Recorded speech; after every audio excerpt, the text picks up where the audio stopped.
Which acting method should I study? Hi, I'm Craig Archibald at the Archibald Studio in Los Angeles, and this is one of the most common questions and common mistakes that new actors make. And understandably, you look at the different schools and studios and coaches, and it feels like there's a forest of different methods. But here's the thing, it's not a forest. It is one tree with many branches. And that tree is the Stanislavski tree, which is based on the acting method created by Konstantin Stanislavski and his company of actors in the Moscow Arts Theater in the early 20th century.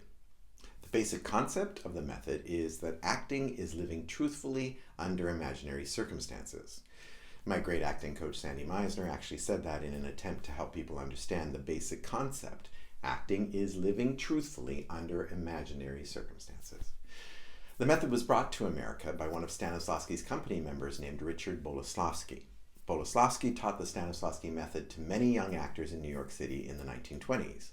And one of those actors was a man named Lee Strasberg. Mr. Strasberg started a new theater company in 1932 called the Group Theater. The Group Theater was tremendously successful because it was using this new method of truthful behavior. And so the method became a sought-after approach to the art of acting. And therefore, many of the members of the Group Theater, famous teachers like Strasberg and Meisner, Uta Hagen and Stella Adler, for example, became teachers who taught the method to young actors, who then grew up and taught it to young actors, who then grew up and taught it to you. So all techniques taught today by coaches and teachers like myself or Ivana Chubbuck or Anthony Meindl are some sort of version that became from the original ideas of Mr. Stanislavski. Different master coaches have had their influence on things, Sandy Meisner's repetition exercise, for example, but all are from the same tree and all have the same goal of truthful human behavior. Now, over the years, because some people have gotten confused and don't understand that every actor is different, the method has earned an unfair reputation for being overly intense, and that scares some people, but you don't need to be scared of it.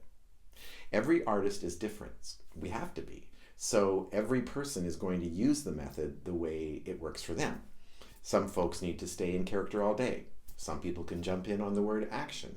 It really just comes down to how you can be your best and stand strong in your work. When looking for a studio or a coach or a teacher, you want to be considering people who understand what I've just told you. The bad acting coaches nowadays don't know or understand the history and how today's approaches came to be. Ultimately, no matter who teaches you, you will end up creating your own method, which will incorporate all of these great teachers and their ideas into your own particular heart and artistic expression and give you a solid systemic approach to how you work as an actor. All artists create their own method. Picasso was different from Van Gogh, Bob Fosse is different from Martha Graham, and Meryl Streep is different from Timothée Chalamet. All artists blend their influences to create their own approach. Learn as much as you can so your approach is disciplined, well-informed, and ultimately successful. It's a tree with many branches, not a forest.